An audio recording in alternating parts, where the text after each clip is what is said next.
It was a cold Tuesday morning, and the office building buzzed with the usual hum of early day activity.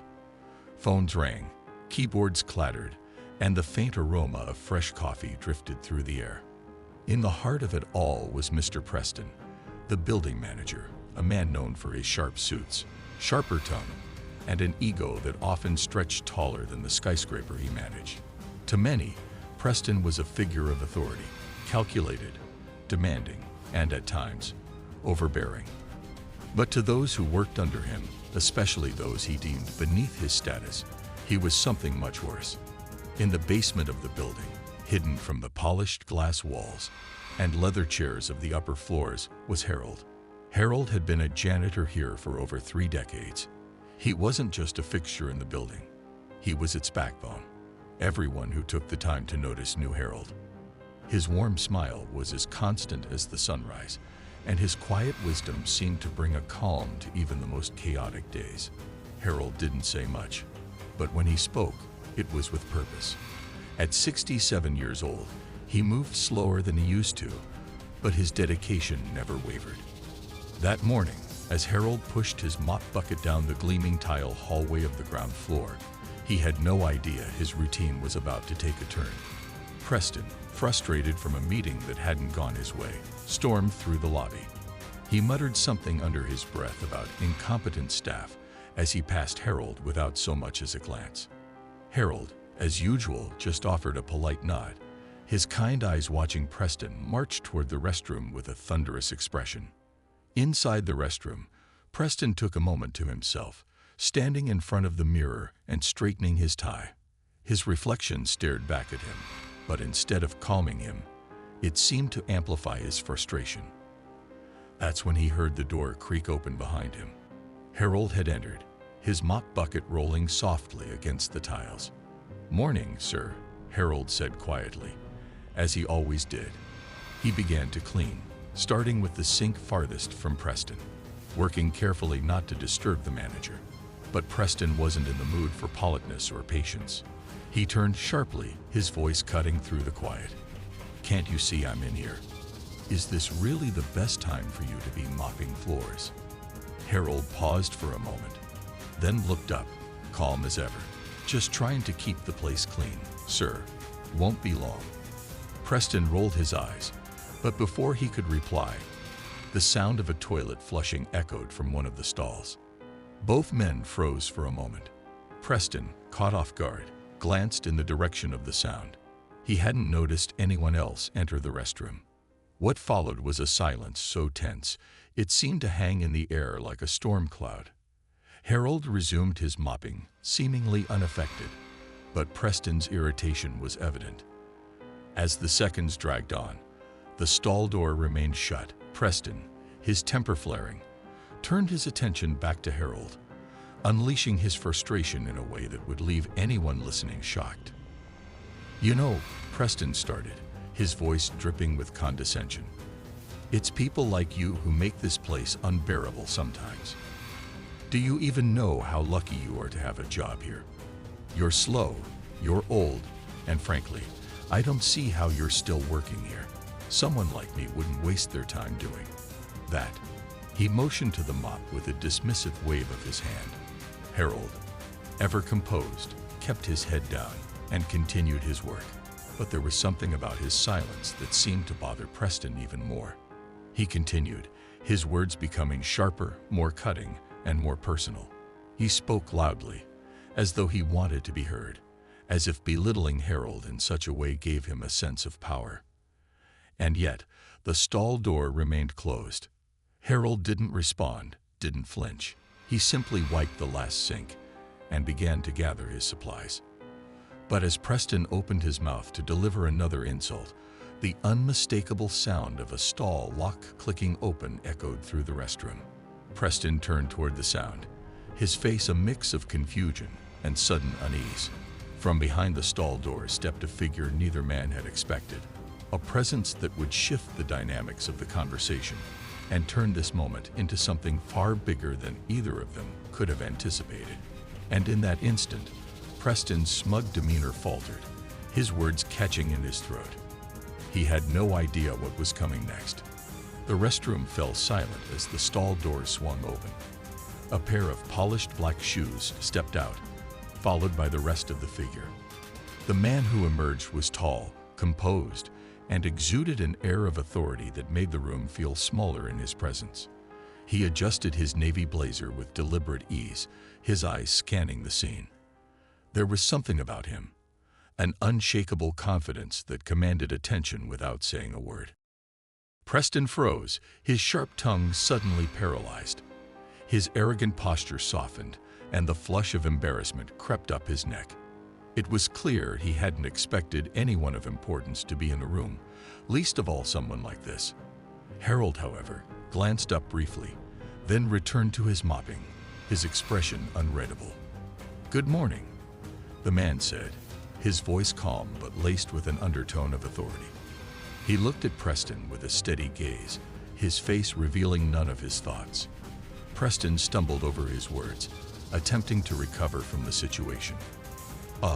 Morning, sir," he finally managed, his tone now overly polite, almost obsequious. He didn't recognize the man, but the tailored suit and quiet confidence suggested someone of importance, someone who likely mattered far more than he did. The man nodded once, his expression unreadable, before turning his attention to Harold. "And good morning to you," he said warmly. Harold straightened slightly, his back still bent from years of physical work, and gave a small nod in return. "Morning, sir," he replied in his usual quiet manner, not breaking stride as he continued to clean the floor. The tension in the room was thick, but Harold seemed unaffected, his calm demeanor unchanged. Preston, however, couldn't hide his discomfort. He was clearly grappling with the possibility that his earlier words had been overheard, and he couldn't decide whether to address it or hope the man hadn't paid attention. "So," the man began, looking between the two, "quite an operation you've got running here." His tone was conversational, but his words carried weight, leaving Preston unsure of how to respond. "Oh yes, absolutely," Preston said quickly, forcing a smile. "We take pride in maintaining the highest standards here." The man's eyebrows lifted slightly, a subtle but pointed reaction that made Preston fumble with his words. I mean, of course, everyone plays a part in keeping this place running smoothly," he added, glancing nervously at Harold, who remained focused on his work. "I see," the man said thoughtfully, his gaze lingering on Preston for a moment longer than was comfortable. Then, as if the conversation was a natural progression, he turned back to Harold. "How long have you been working here?" Harold paused, leaning on the mop handle for a moment. 33 years, sir," he replied simply, his tone steady. 33 years, the man repeated, his voice carrying a note of respect. He seemed to weigh those words, letting them settle in the room. "That's quite a tenure. You must have seen this place go through a lot of changes." Harold gave a small nod, his expression softening just a bit. "Seen it grow, seen it struggle. People come and go. But I've stayed, and I reckon I'll stay as long as I'm needed." The man's gaze didn't waver, and there was a quiet moment of understanding between them. Preston, on the other hand, looked increasingly uneasy, shifting his weight from foot to foot. His earlier words hung heavy in the air, unspoken but impossible to ignore. "Well," the man said after a pause, "it's people like you who keep places like this running. Hard work often goes unnoticed, but it's the foundation of everything else." He spoke the words with a sincerity that made Preston visibly squirm. "Thank you, sir," Harold said simply, his eyes meeting the man's for the briefest moment before returning to his work. The man turned his attention back to Preston, who was now visibly struggling to maintain his composure. "And you?" the man said smoothly. "How long have you been here?" "Me?" Preston asked, almost startled by the question. About 5 years now. I manage the day-to-day operations." 5 years, the man repeated, his tone neutral. He studied Preston for a moment, as if measuring him against some unseen scale. "I'm sure you've had your fair share of challenges in that time." "Of course," Preston said quickly, his words spilling out in an attempt to impress. It's a big responsibility, keeping everything running smoothly. But I make sure we maintain a high standard, and I always hold the team to that same level of excellence." The man gave a small nod, but his expression remained unreadable. The silence that followed felt heavier than any words could. Harold continued cleaning, his movements steady and methodical, while Preston stood awkwardly, unsure of how to fill the quiet. Finally, the man glanced at his watch, the gesture deliberate. "Well, I won't keep you gentlemen any longer," he said, his tone polite but firm. "But I'll be around today." It's always interesting to get a closer look at how things operate on the ground level. Preston's face twitched, a mix of nerves and forced enthusiasm. "Of course, sir. Let us know if there's anything you need." The man offered a small, knowing smile before walking toward the door. As he reached for the handle, he paused and turned back. His gaze settled on Preston, his eyes sharp. "Oh, and one more thing," he said, his voice calm but deliberate. Preston straightened, his forced smile faltering. "Yes, sir." The man tilted his head slightly, as though considering his words carefully. In any workplace, respect is just as important as efficiency. Wouldn't you agree? Preston blinked, caught off guard by the directness of the comment. He nodded quickly, his face flushed. "Absolutely, sir. Couldn't agree more." The man held his gaze for a moment longer, then gave a faint smile and walked out, the door swinging shut behind him. As the sound of his footsteps faded down the hallway, the restroom seemed to exhale. Preston let out a nervous breath and adjusted his tie, avoiding Harold's gaze. "Well," he muttered, more to himself than anyone else, "better get back to it." Without another word, he left the restroom, his hurried steps echoing in the hallway. Harold stood for a moment, leaning on his mop handle, his face calm but thoughtful. He glanced at the door where the man had exited, then returned to his work. There was no smugness in his expression, no sense of victory, just the same quiet resolve that had carried him through the decades. And though Harold didn't know exactly who the man was, there was a part of him that suspected this wasn't the end of the story. For now, he continued cleaning, the rhythmic swish of the mop filling the otherwise empty room. As Harold finished up in the restroom, he couldn't shake the feeling that the encounter with the stranger wasn't just a passing moment. There was something about the man's presence, his tone, his carefully chosen words, that hinted at a deeper purpose. Harold had worked in this building long enough to know that people like him, the ones quietly keeping the wheels turning, were rarely the focus of anyone's attention. Yet for a brief moment, the man had spoken to him as if he truly mattered, as if he wasn't invisible. Harold pushed his mop bucket back into the janitor's closet and leaned against the doorframe for a moment, letting out a small sigh. The years of physical labor had taken their toll, but it wasn't just his body that felt the weight. He'd seen a lot during his time here: kindness, indifference, and, unfortunately, people like Preston.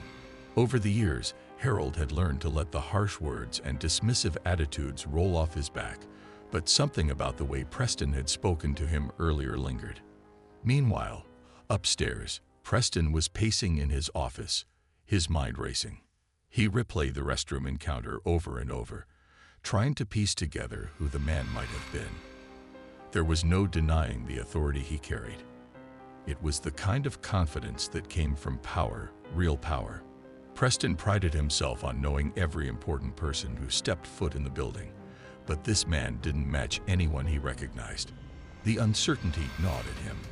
Preston sat down at his desk and opened his laptop, scrolling through emails and checking his calendar for any scheduled visits or meetings he might have overlooked. Nothing stood out. He drummed his fingers on the desk, his frustration growing, the idea that someone might have overheard his remarks in the restroom. And worse, that it might have been someone important, was a thought he couldn't ignore. As the day went on, the buzz in the building shifted subtly. Word of a new face moving through the halls began to spread. The man had stopped to speak with several employees. Casual conversations, nothing too revealing, but his presence was enough to stir curiosity. In the break room, a group of junior staff whispered about the sharp-dressed stranger who had asked them questions about their roles and their experiences working in the building. "I heard he's from corporate," one of them said, leaning in conspiratorially. "Corporate? Like the big bosses?" Another asked, wide-eyed. "Maybe. Or maybe he's with one of the board members. Either way, he's definitely someone important." The speculation grew with each retelling, and by mid-afternoon, nearly everyone in the building was on edge, wondering who the man was and why he was there. For Harold, the day carried on much as it always did. He moved from floor to floor, quietly completing his tasks. Yet every so often, he'd catch snippets of conversation about the man in the suit. A few people even mentioned seeing him stop to talk with Harold in the restroom, though no one seemed to know exactly what was said. Harold didn't offer any details. He wasn't one to gossip. By late afternoon, the man appeared again, this time on the 5th floor near the conference rooms.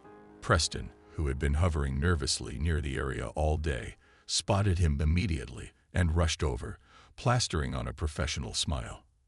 "Ah, good to see you again, sir," Preston said, his voice overly cheerful. "I hope your day has been going well." The man turned to face him, his expression polite but reserved. "It's been enlightening," he replied. Preston chuckled nervously, unsure how to interpret the comment. "Well, if there's anything you need, anything at all, please don't hesitate to let me know. We want to make sure you have everything you need while you're here." The man gave a small nod but didn't respond immediately. Instead, he glanced around the floor, his eyes taking in the surroundings. Finally, he turned back to Preston. "Actually, there is something I'd like to discuss," he said, his tone casual but deliberate. Of course," Preston said quickly, gesturing toward one of the empty conference rooms. "We can talk in here." The man followed him into the room, and Preston closed the door behind them, his nerves jangling. He couldn't tell if this was about the restroom incident or something else entirely, but he knew better than to let his guard down. As the door shut, Harold happened to pass by, pushing his cleaning cart down the hallway. He glanced at the closed door for a moment, then continued on his way, his face calm but his thoughts swirling. Whatever was happening inside that room, it felt important, more important than Preston would ever let on. Inside the conference room, the man sat down at the head of the table, his movements unhurried. Preston sat opposite him, his posture stiff. "So," Preston began, his voice strained with forced enthusiasm, "how can I assist you today?" The man leaned back slightly, his gaze steady. "I've been observing the way things run here," he said, his tone measured. "It's always interesting to see how different people contribute to the success of an organization." Preston nodded quickly. "Absolutely. Everyone plays a role, and I do my best to ensure that all departments are functioning at their highest capacity." The man tilted his head slightly, his expression neutral. "And what about the people who aren't in the spotlight? The ones whose work often goes unnoticed, but is critical nonetheless?" Preston hesitated, caught off guard by the question. "Well, of course, they're important too," he said, though his tone lacked conviction. The man didn't respond immediately, letting the silence stretch just long enough to make Preston squirm. "Tell me about Harold," he said finally, his voice calm but pointed. Preston blinked, his surprise evident. "Harold," he repeated. "Yes," the man said simply. "I had the pleasure of meeting him earlier today. 33 years is a long time to dedicate to one place. That kind of loyalty and work ethic isn't easy to come by." Preston forced a tight smile. "Oh yes, Harold's been here for ages. He's a hard worker, always doing his job." "And yet," the man continued, his gaze sharp, "he mentioned that he's often overlooked. That people rarely acknowledge the work he does or the effort he puts in." Preston's smile faltered. "Well, I'm sure he didn't mean that literally. I mean, we all appreciate what he does around here." The man leaned forward slightly, his eyes locking onto Preston's. "Do you?" he asked, his tone soft but piercing.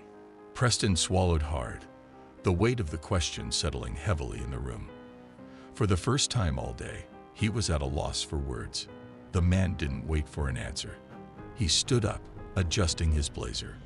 Respect is earned, Mr. Preston, but it's also given freely. It's a choice, and it's often the smallest gestures that leave the biggest impact. With that, he walked toward the door, leaving Preston sitting there, stunned and uneasy. As the man stepped back into the hallway, Harold was just finishing up his work near the elevators. Their eyes met briefly, and the man offered a small nod before walking away, disappearing around the corner. Harold stood there for a moment, his mop still in hand, wondering what ripple this man's presence might leave behind. Something was shifting. He could feel it, but whether it would be for better or worse, only time would tell. As the day edged closer to its end, the atmosphere in the building felt thick with an unspoken tension. The mystery surrounding the man in the suit had reached every corner, sparking whispered conversations and nervous glances. Most employees had no idea who he was, but his presence carried the weight of someone who could change things drastically. For Preston, that weight was suffocating. He couldn't focus on anything else, his mind consumed with worry over what the man might have heard in the restroom earlier. Preston spent the rest of the afternoon trying to keep up appearances, moving from one floor to the next, checking in on employees with an exaggerated sense of cheerfulness. But anyone who looked closely could see the strain in his face, the forced way he interacted with others. The restroom encounter lingered in his mind like a dark cloud, each passing hour deepening his dread. Harold, meanwhile, had finished his work and was back in the janitor's closet, quietly cleaning his tools. He was used to being overlooked, to hearing the sharp words of people like Preston and letting them slide off his back. But something about today felt different. The man in the suit, calm, confident, and sharp-eyed, had made Harold feel seen in a way he hadn't in years. It wasn't just the man's words. It was the way he had spoken them, with genuine respect and curiosity. That kind of acknowledgement wasn't something Harold experienced often. As Harold packed up his supplies, he heard the faint sound of hurried footsteps echoing down the hall. He looked up just in time to see Preston rushing past, his expression pale and anxious. Harold didn't say anything, but he watched as Preston disappeared around the corner, muttering to himself. In the upper levels of the building, the man in the suit continued his quiet tour. He spoke with more employees, asking thoughtful questions and listening carefully to their answers. Everywhere he went, people noticed how he treated everyone with the same level of respect, whether they were senior managers or entry-level staff. His demeanor was composed, but there was an intensity to his gaze, as if he were piecing together a puzzle no one else could see. By the time the workday was winding down, the man found himself in the break room on the third floor. A small group of employees was gathered there, sipping coffee and chatting about the day's events. When he entered, their conversation fell silent, all eyes turning to him. "Don't stop on my account," he said, his voice warm but firm. "I'm just passing through." The employees exchanged nervous glances, unsure of how to respond. Finally, one of them, a young woman with a name badge that read Carla, spoke up. "If you don't mind me asking, sir, who exactly are you?" The man smiled faintly, as if he'd been expecting the question. "Just someone who's here to learn," he replied cryptically. Carla frowned, clearly unsatisfied with the answer. But before she could press further, the man turned the conversation back to them. "What do you enjoy most about working here?" he asked, his tone genuine. The group hesitated at first, but slowly, they began to share their thoughts. Some spoke about the camaraderie among their peers, while others mentioned the sense of stability the job provided. But as the conversation went on, it became clear that not everyone was entirely happy. "Honestly," Carla said after a pause, "it's a good job, but sometimes it feels like the people at the top don't really see us. Like we're just numbers on a spreadsheet." The man nodded thoughtfully, his expression unreadable. "And do you feel like that's something that could change?" Carla shrugged. "I don't know. Maybe. But it would take someone who actually cares enough to make it happen. The man didn't respond immediately. Instead, he let her words hang in the air, the weight of them resonating with everyone in the room. Finally, he offered a small, reassuring smile. "Thank you for sharing that," he said, as he left the break room. The employees exchanged curious glances, wondering who this man was and why he seemed to care so much about their experiences. Downstairs, Preston was pacing again, his nerves frayed. He had tried to focus on his usual tasks, but the growing rumors about the man in the suit were impossible to ignore. Every time he heard someone mention the mysterious visitor, his stomach churned. At one point, he spotted Harold in the hallway and immediately tensed. Something about Harold's calm demeanor only made Preston feel more on edge. He couldn't shake the image of the two of them in the restroom earlier, with the man standing silently in the stall, listening to everything. The thought made him break out in a cold sweat. "Harold," Preston called out, his voice sharp. Harold turned slowly, his expression neutral. "Yes." Preston hesitated, unsure of what he even wanted to say. Just making sure everything's cleaned up before you head out for the day." "Everything's taken care of," Harold replied simply. Preston nodded stiffly, clearly unsatisfied with the interaction but unable to push further. Harold turned and walked away, leaving Preston standing alone in the hallway, his anxiety mounting. As the clock ticked closer to the end of the workday, the building seemed to hold its breath.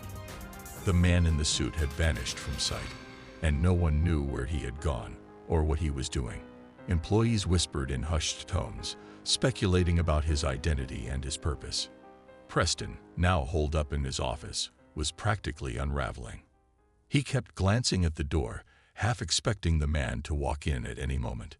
His mind raced with worst-case scenarios.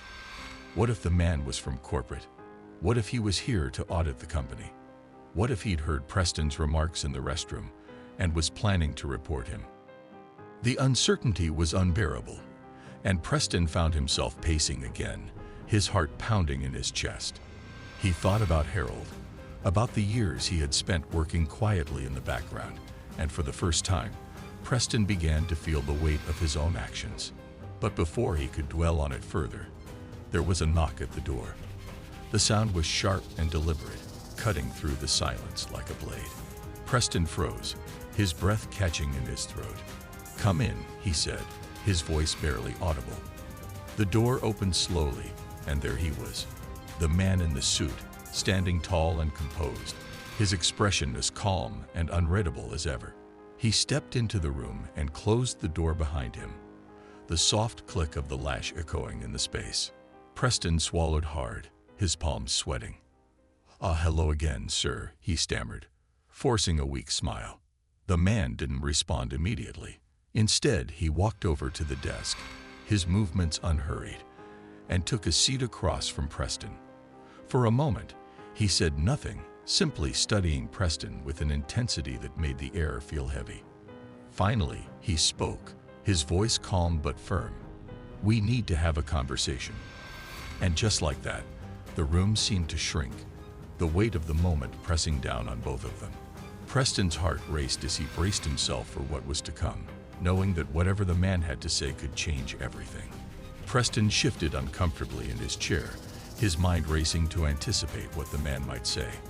The silence in the room felt almost deafening, each passing second amplifying his unease. The man in the suit sat with a calm composure that only made Preston feel more vulnerable. Preston had always prided himself on staying one step ahead, but right now he felt cornered, exposed in a way he hadn't experienced before. "Mr. Preston," the man began, his tone steady, "you've been working here for quite some time, haven't you?" Preston nodded quickly. "Yes, sir. I've been here nearly 10 years. I've worked hard to climb the ranks and ensure this department runs as smoothly as possible." The man tilted his head slightly, as if weighing Preston's words. 10 years is a significant amount of time. In that time, you've likely seen a lot of changes, new faces, shifting policies, perhaps even a few challenges along the way. Preston nodded again, unsure of where the conversation was heading. Absolutely. It's been a journey, but I've always focused on maintaining high standards and delivering results. The man leaned forward slightly, his gaze unwavering. And yet, he said, his voice soft but firm, it seems there are aspects of this workplace culture that have gone unchecked. Things that don't align with the values this company claims to uphold. Preston's throat tightened. He could feel the blood rushing to his face as his mind scrambled for a response. I'm not sure I understand what you mean, sir, he said, trying to keep his voice steady. The man's eyes narrowed slightly, a flicker of something unspoken passing across his face. Let me make it clearer, he said. Earlier today, I overheard a conversation in the restroom. A conversation that, frankly, left me questioning how well this department values its people. Preston felt his stomach drop. The room suddenly felt too warm, the walls closing in around him. He opened his mouth to speak, but no words came out. The man didn't wait for him to recover. You see, Mr. Preston, respect isn't just about the way we treat our peers or superiors. It's about how we treat everyone, regardless of their title or position. And what I heard today suggests that there's a lack of that respect here. Preston's mind raced as he tried to salvage the situation. I think there's been a misunderstanding, he stammered. Sometimes things get taken out of context. And enough, the man said, his tone firm but not raised. The single word cut through Preston's excuses like a knife, silencing him instantly. For a moment, the only sound in the room was the faint hum of the air conditioning. Then, the man reached into his jacket pocket and pulled out a small notebook. He opened it and glanced at a page before looking back at Preston. You know, he began, his voice calm but laced with authority. Harold isn't just a janitor. He's a father, a grandfather, a man who has given over 3 decades of his life to this company. 33 years of dedication, of showing up every day to do work that many take for granted. And yet, instead of acknowledging his contributions, you belittle him, mock him, treat him as if he's invisible. Preston felt a bead of sweat roll down the side of his face.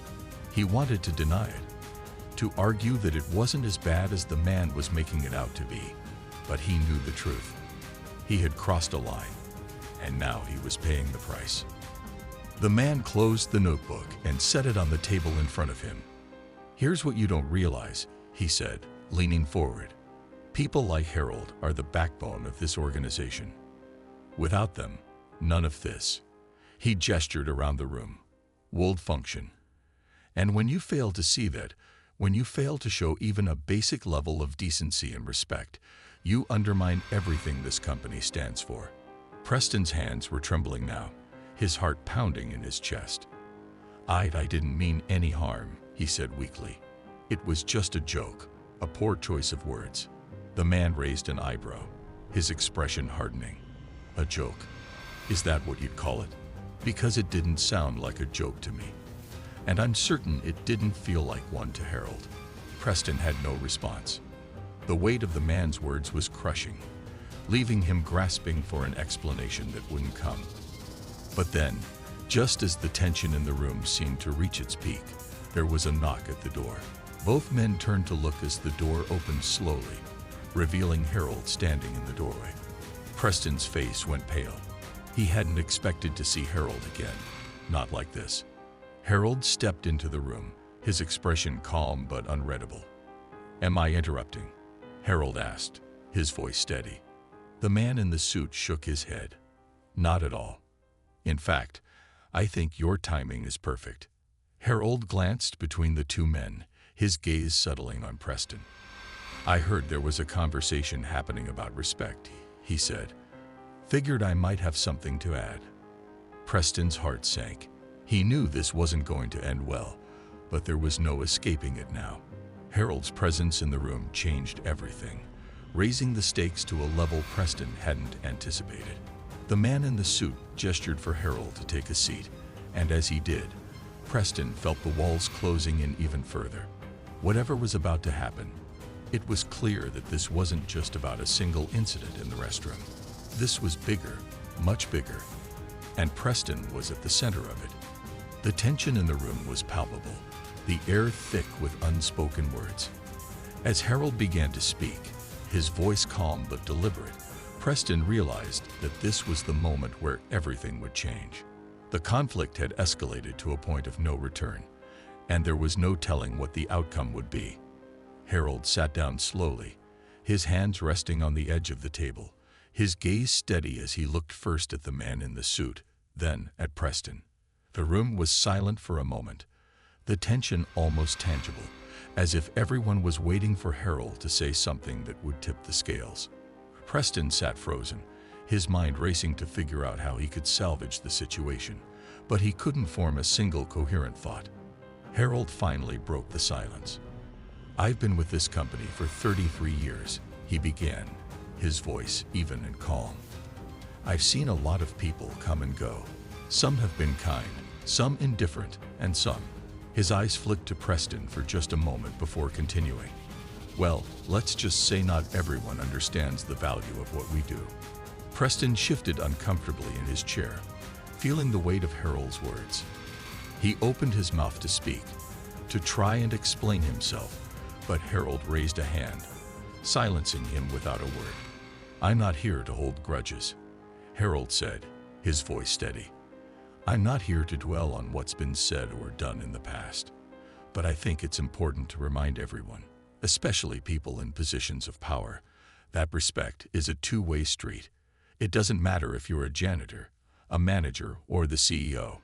We all have a role to play, and we all deserve to be treated with dignity."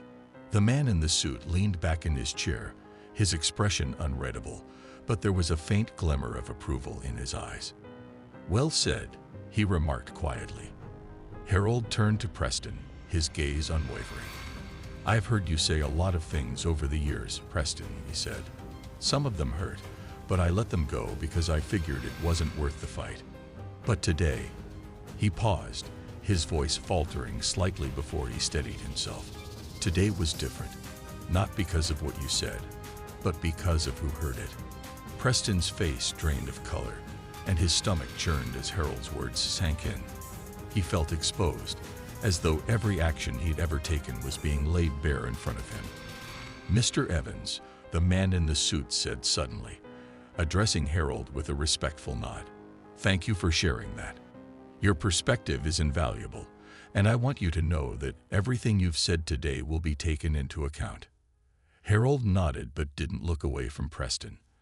"I don't need apologies or promises," he said quietly. "I just need to know that moving forward, things are going to change, not just for me, but for everyone who works here." The man in the suit stood, smoothing his jacket as he did. "And that's exactly what I intend to ensure," he said firmly. "You see, Mr. Preston, what you don't know is that I'm not just some consultant or auditor. My name is Malcolm Grayson, and as of last month, I'm the new majority owner of this company." The room seemed to tilt as Preston's world came crashing down around him. He stared at Malcolm, his mouth opening and closing as he struggled to process the revelation. "Owner," he managed to choke out. Malcolm nodded, his expression calm but authoritative. "That's right. And my first priority as owner is to make sure this company reflects the values it claims to stand for. Integrity, respect, teamwork, all things I didn't see in your behavior today." Preston's heart pounded in his chest. He knew there was no talking his way out of this, no excuse that would undo the damage. Malcolm's gaze hardened. "Effective immediately. You're relieved of your duties," he said, his tone leaving no room for argument. "You'll receive your severance package, but I won't allow someone with your attitude to remain in a position of authority here." Preston's jaw dropped, but before he could protest, Malcolm raised a hand to silence him. "This isn't up for discussion," he said firmly. Harold looked down at the table, his expression unreadable, but there was a faint glimmer of satisfaction in his eyes. "And Harold," Malcolm continued, turning to him with a smile, "I want to personally thank you for your years of service. People like you are the heart of this company, and it's about time you were recognized for it." Harold blinked, momentarily stunned. "I'm just doing my job," he said quietly. And you've been doing it exceptionally, Malcolm replied. That's why I'd like to offer you a new position, one where your leadership and experience can help shape the future of this company. Harold's eyes widened in shock. A new position, head of facilities management, Malcolm said with a smile. It comes with a significant raise, better hours, and a team to support you. You've earned it. For a moment, Harold didn't know what to say. He looked at Malcolm, then at Preston, who sat slumped in his chair, defeated. Finally, he managed a small, grateful smile. Thank you, he said simply. Malcolm nodded. Thank you, Harold. People like you are what make this company great. As the meeting ended and Harold walked out of the room with Malcolm, Preston remained behind, staring blankly at the desk in front of him.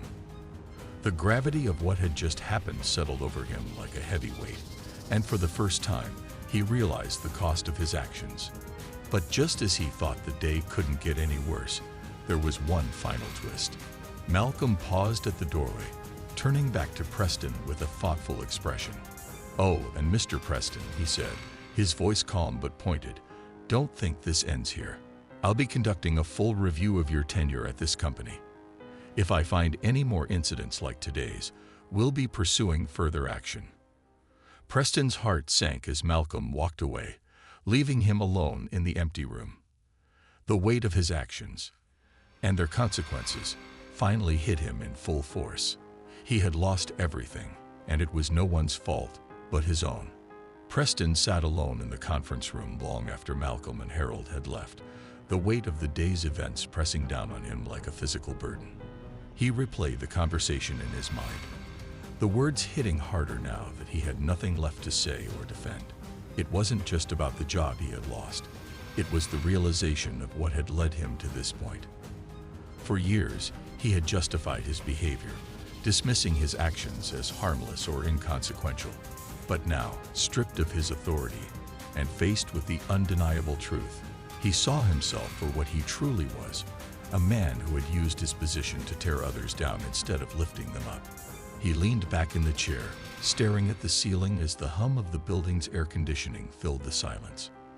The memory of Harold's calm but powerful words echoed in his mind.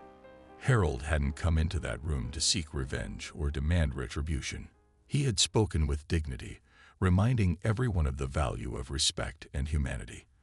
And that, more than anything else, made Preston feel small. Meanwhile, Harold walked through the halls of the building with Malcolm by his side. For the first time in years, Harold felt truly seen. The promotion Malcolm had offered still didn't feel real, but the validation, the recognition of his decades of work, meant more than he could put into words.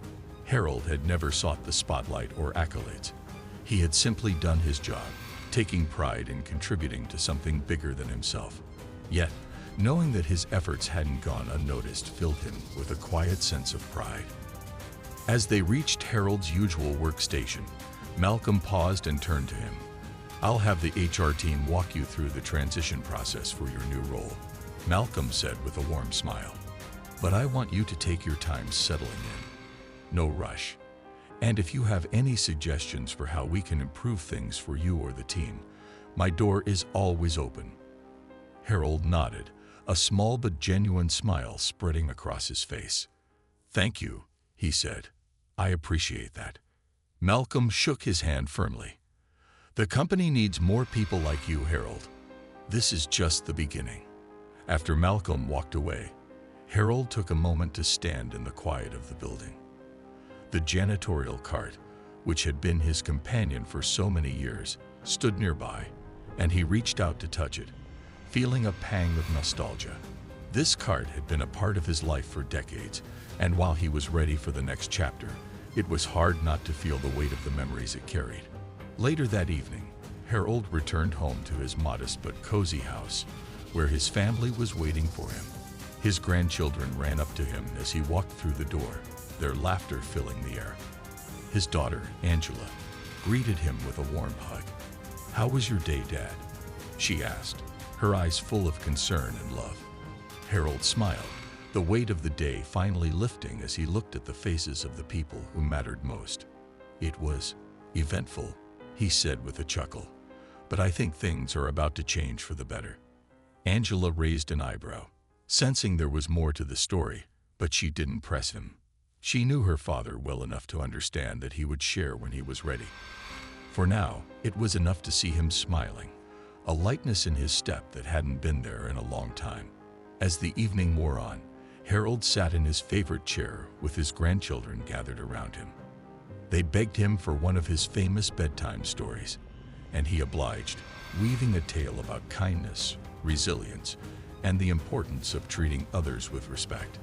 Though the story was fictional, it was clear that Harold's own experiences had shaped it. His voice was calm and steady, carrying the wisdom of a man who had seen both the best and worst in people. Meanwhile, back at the office, word of what had happened spread quickly. Employees who had once feared Preston's sharp tongue and dismissive attitude felt a sense of relief, knowing they wouldn't have to endure his behavior anymore. At the same time, Harold's promotion became a source of inspiration, a reminder that hard work and integrity didn't go unnoticed. The atmosphere in the building began to shift, subtle at first, but undeniable. A newfound sense of camaraderie and mutual respect taking root. Preston, on the other hand, spent the following days reflecting on his actions. Without the distractions of work, he was forced to confront the choices he had made and the harm he had caused. He thought about Harold's unwavering dignity and the way Malcolm had stood up for what was right. It wasn't an easy process, but for the first time in years, Preston began to see the value in humility and accountability. One day, after much deliberation, Preston reached out to Harold. It wasn't an easy call to make, and his hands trembled as he dialed the number. When Harold answered, Preston hesitated before speaking. "Harold," he said finally, his voice thick with emotion. I wanted to say I'm sorry for everything. I know I can't undo the harm I've caused, but I want you to know that I'm trying to be better." There was a long pause on the other end of the line, and for a moment, Preston feared Harold might hang up. But then Harold spoke, his tone calm but firm. "Apologies are a start, Preston," he said, "but what matters is what you do moving forward. If you're serious about changing, then show it." Those words stayed with Preston long after the call ended. He knew it wouldn't be easy, but he was determined to make amends, not just to Harold, but to himself. For the first time in years, he felt a glimmer of hope, a chance to rewrite his story. As for Harold, he embraced his new role with the same dedication and humility that had defined his career. He worked tirelessly to improve conditions for the janitorial staff and other overlooked employees, ensuring they received the recognition and support they deserved. Under his leadership, the company began to thrive in ways it never had before, the culture shifting toward one of genuine respect and collaboration. In the end, the events of that day in the restroom became more than just a cautionary tale. They served as a turning point, a reminder that even the smallest actions can have far-reaching consequences and that it's never too late to change. Harold's quiet strength and Malcolm's unwavering principles left an indelible mark on everyone who witnessed them, proving that true leadership isn't about power or authority. It's about lifting others up and doing what's right, even when it's difficult. And so, as the company moved forward, it carried with it the lessons learned from Harold and Malcolm, ensuring that respect and integrity remained at its core. Harold's story became an inspiration, not just for those who worked alongside him, but for anyone who heard it, a testament to the power of kindness, resilience, and the belief that every person, no matter their role, deserves to be seen and valued.